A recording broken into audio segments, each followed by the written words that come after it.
News channel हक की आवाज़। पैराडाइज फंक्शन पैलेस महबूब नगर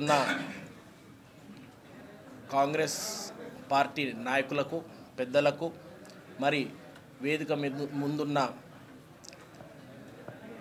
మీడియా మిత్రులకు అందరికీ నా నమస్కారాలు తెలియజేస్తూ ఈరోజు కాంగ్రెస్ పార్టీలో రావడం జరిగింది. భారతీయ జనతా పార్టీ నుంచి పోటీ చేసినప్పటికీ వాళ్ళు ఇచ్చే మర్యాద, వాళ్ళు ఒక నాయకుడిని చూసే అంశము, దాని గురించి ఆలోచన చేసి, ఎందుకంటే అందులో కంటెస్ట్ చేసిన కాబట్టి కార్యకర్తలకు సమాధానం చెప్పుకునే బాధ్యత నా పైన ఉంది. నేను ఈ కాంగ్రెస్ పార్టీలోకి ఎందుకు చేరానో ఎందుకు ఈరోజు కాంగ్రెస్ పార్టీ దిక్కు రేవంత్ రెడ్డి వైపు చూస్తున్నానో ఈరోజు భారతీయ జనతా పార్టీ నాయకులకు, పాలమూరు అసెంబ్లీ కార్యకర్తలకు చెప్పుకోవాల్సిన అవసరం ఎంతకైనా ఉంది. ఆనాడు ఎప్పుడైతే అసెంబ్లీ ఎన్నికలు వచ్చినాయో భారతీయ జనతా పార్టీకి క్యాండిడేటే లేకుండే. అలాంటి సమయంలో నా కొడుకుని నేను నిలబెడతా, నా కొడుకుని నేను అభ్యర్థి చేస్తా, భారతీయ జనతా పార్టీ పేరు నిలబెడతా అని చెప్పి జితేందర్ రెడ్డి గారు స్వయంగా తన కొడుకుని ఆ టికెట్ కోసము అభ్యర్థించి నాకు టికెట్ ఇప్పించడం జరిగింది. పార్టీ కోసం పోరాడా, పార్టీ కోసం పనిచేశా, కార్యకర్తలతో కలిసి మెలిసి తిరిగా. కానీ ఈనాడు ఎవరి కోసం ఏ జితేందర్ రెడ్డి అయితే పార్టీ కోసము ఆలోచన చేసి ఆనాడు తన కొడుకునే దించి ఇచ్చేసినరో ఆ నాయకునికి, ఆ పెద్ద మనిషికి టికెట్ రాగనీయకుండా ఎన్నో చర్యలు తీసుకున్నారు. వీళ్ళ ఒక పొలిటికల్ టాక్టిక్స్, వీళ్ళ ఒక రాజకీయాలు, వీళ్ళ ఒక గ్రూపిజాలు పార్టీలో చాలా ఎక్కువైపోయిండే. ఈనాడు భారతీయ జనతా పార్టీలో చెప్పుకోవడానికి నరేంద్ర మోడీ గారి పేరు చెప్పుకుంటున్నారు. ఆయన ఉండిండొచ్చు, గొప్ప మనిషి ఉండొచ్చు, గొప్ప ప్రధాని ఉండిండొచ్చు. కానీ ఈ రాష్ట్ర నాయకత్వం ఉన్నంత వరకు, ఈ యొక్క రాష్ట్ర నాయకులు ఉన్నంత వరకు భారతీయ జనతా పార్టీ ఈ రాష్ట్రంలో బాగుపడదు. కార్యకర్తలకు ఒక విజ్ఞప్తి, దయచేసి ఆలోచన చేయండి. రోజు మన కష్టాన్ని పిండుతున్నారు, రోజు మన సమయాన్ని చేస్తున్నారు, మన నల్ల గడ్డాలు తెల్లగా మారుతున్నాయి. కానీ భారతీయ జనతా పార్టీ రాష్ట్ర నాయకుల వల్ల మన భవిష్యత్తులు మారతలేవు, మనకు ఆ రోజులు కనిపిస్తలేవు. ఎంతసేపు దేశం ధర్మం అని అంటారు, వాటి మీద మాకు కూడా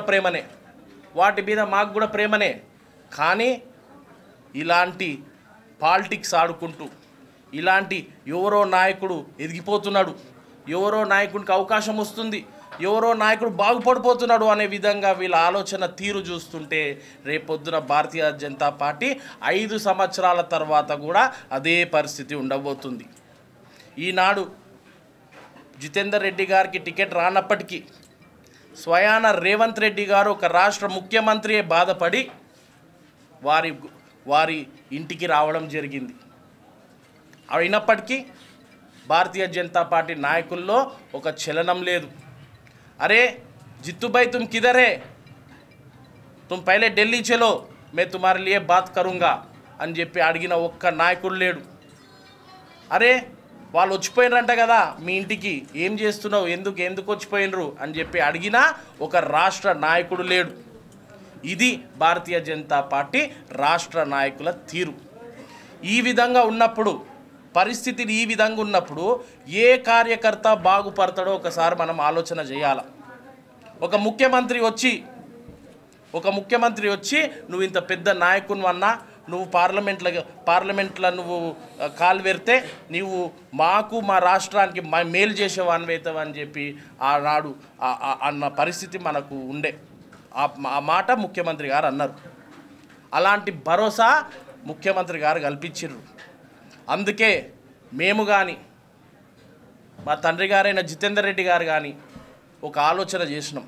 అరే ఈ యొక్క పాలిటిక్స్లో గ్రూపిజాలు చేసి ఒక బండి సంజయ్ వర్గం అని చెప్పి మమ్మల్ని అంతా పక్కన పెట్టడం జరిగింది. ఇప్పటి వరకు కూడా ఈ యొక్క రాష్ట్ర నాయకుల తీరు వల్ల, వాళ్ళ ఒక గ్రూపిజం రాజకీయాల వల్ల ఈరోజు ప్రతి కార్యకర్త ఇబ్బంది పడుతున్నారు. ఎందుకో మేము ఎన్నికల్లో పోటీ చేశాం, మేము భారతీయ జనతా పార్టీ నుంచి ఎన్నికల్లో పోటీ చేశాం. పోటీ చేసిన తర్వాత వాళ్ళ రాజకీయాల వల్ల ఈరోజు వాళ్ళు క్యాండిడేట్లందరూ ఓడిపోవడం జరిగింది.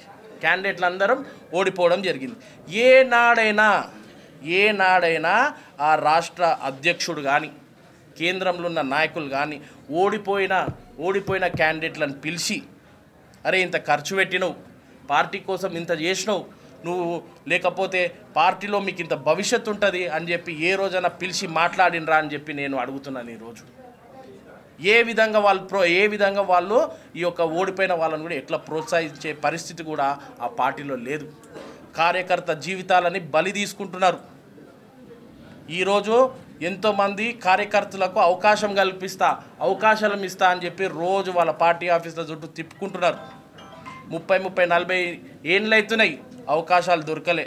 కానీ ఏం చేస్తాం, పాపం దేశం ధర్మం అనుకుంటా సమయాన్ని వృధా చేసుకుంటున్నారు భారతీయ జనతా పార్టీ కార్యకర్తలు.